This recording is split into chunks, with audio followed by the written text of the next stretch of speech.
Perfecto. Mantendremos el bosquejo como base y comenzaremos a desarrollarlo de forma más amplia, pastoral, académica y pedagógica. Además, aplicaremos la convención de lectura bíblica recomendada, capítulo y versículo, evitando la lectura tipo horario. Serie, Feliz para siempre. Miniserie, ¿entiendes lo que lees? Estación número 1, Mercurio. Propósito de la estación: formar investigadores bíblicos capaces de estudiar personalmente la palabra de Dios y compartirla con fidelidad. Introducción general al libro de Génesis. Fuentes primarias y fundamento bíblico. Introducción. Toda investigación seria comienza con la identificación correcta de sus fuentes. Un historiador busca documentos originales, un científico consulta los datos obtenidos mediante la observación y la experimentación. Del mismo modo, un investigador bíblico debe acudir en primer lugar al texto mismo de las Sagradas Escrituras. Al estudiar Génesis, nuestra fuente primaria no es un comentario, una enciclopedia o una obra teológica. La fuente primaria es la Biblia. Todos los demás recursos cumplen una función auxiliar y orientadora, pero la autoridad suprema permanece en el texto inspirado. Génesis ocupa un lugar único dentro de la revelación divina. No solamente abre el canon bíblico, sino que establece los fundamentos doctrinales que serán desarrollados a lo largo de toda la Escritura. En sus páginas encontramos los orígenes del universo, de la humanidad, del matrimonio, del pecado, de la muerte de las naciones y del plan de redención. Cada vez que avanzamos hacia Éxodo, los profetas, los evangelios o el Apocalipsis, descubrimos que muchas de sus enseñanzas tienen sus raíces en Génesis. Por esta razón, comprender este libro es equivalente a recibir el mapa general de toda la Biblia. 1. La fuente primaria, la Biblia. La principal fuente para el estudio de Génesis es el texto bíblico inspirado. Las referencias fundamentales utilizadas para comprender la estructura y el mensaje del libro incluyen: Génesis capítulo 1, versículo 1. Génesis capítulo 2, versículo 4. Génesis capítulo 3, versículo 15. Génesis capítulo 5, versículo 1. Génesis capítulo 6, versículo 9. Génesis capítulo 10, versículo 1. Génesis capítulo 11, versículo 10. Génesis capítulo 11, versículo 27. Génesis capítulo 25, versículo 12. Génesis capítulo 25, versículo 19. Génesis capítulo 36, versículo 1. Génesis capítulo 36, versículo 9. Génesis capítulo 37, versículo 2. Génesis capítulo 50, versículo 20. Génesis capítulo 50, versículo 26. Estas porciones permiten seguir el desarrollo de la narrativa bíblica desde la creación del mundo hasta la muerte de José en Egipto. Al analizarlas en conjunto observamos que Génesis no es una colección desordenada de historias antiguas. Se trata de una obra cuidadosamente organizada que presenta el avance progresivo del propósito divino para la humanidad. Aplicación para el investigador bíblico. Antes de consultar lo que dicen los comentaristas, debemos aprender a preguntarle al texto: ¿qué dice? ¿Qué significa? ¿Qué enseñó a sus primeros lectores? ¿Qué aplicación tiene para nosotros hoy? La Biblia debe ser la voz principal de nuestro estudio. 2. El gran tema de Génesis. Génesis inicia con una de las declaraciones más profundas de toda la literatura universal. En el principio creó Dios los cielos y la tierra. Génesis capítulo 1, versículo 1. La Biblia no comienza intentando demostrar la existencia de Dios. La Escritura asume su existencia y presenta inmediatamente su acción creadora. Desde ese primer versículo queda establecido que Dios es eterno, soberano, creador, sustentador de todas las cosas. Al recorrer el libro completo descubrimos tres grandes realidades que dominan la narrativa. Primera realidad, la creación perfecta. Los capítulos iniciales describen un mundo salido de las manos de Dios, caracterizado por armonía, orden, belleza y bondad. Todo lo creado respondía perfectamente al propósito divino. Segunda realidad, la entrada del pecado. La tragedia aparece cuando la humanidad decide apartarse de la voluntad del Creador. La caída introduce culpa, Separación. Dolor. Conflicto. Muerte. Lo que había sido creado perfecto queda afectado por las consecuencias del pecado. Tercera realidad, la promesa de redención. Dios no abandona a la humanidad después de la caída. En Génesis capítulo 3, versículo 15, aparece la primera promesa de victoria sobre el mal. Muchos estudiosos identifican este texto como el primer anuncio mesiánico de toda la Biblia, porque anticipa la futura victoria del Salvador sobre el poder del pecado. Asf. Y uno más. Lección pastoral.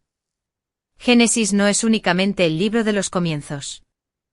También es el libro donde comienza la esperanza. Tan pronto aparece el pecado, Dios revela un plan para rescatar al ser humano. 3. La estructura general del libro. Uno de los aspectos más importantes para cualquier investigador bíblico es comprender cómo está organizado el libro. Al observar cuidadosamente el texto encontramos una división natural en dos grandes secciones. A. Historia antigua. Génesis capítulo 1, versículo 1 al capítulo 11, versículo 26. Esta sección presenta acontecimientos relacionados con toda la humanidad. Incluye la creación del universo, la creación del ser humano, la caída, Caín y Abel, las genealogías primitivas, el diluvio, la Torre de Babel, la dispersión de los pueblos.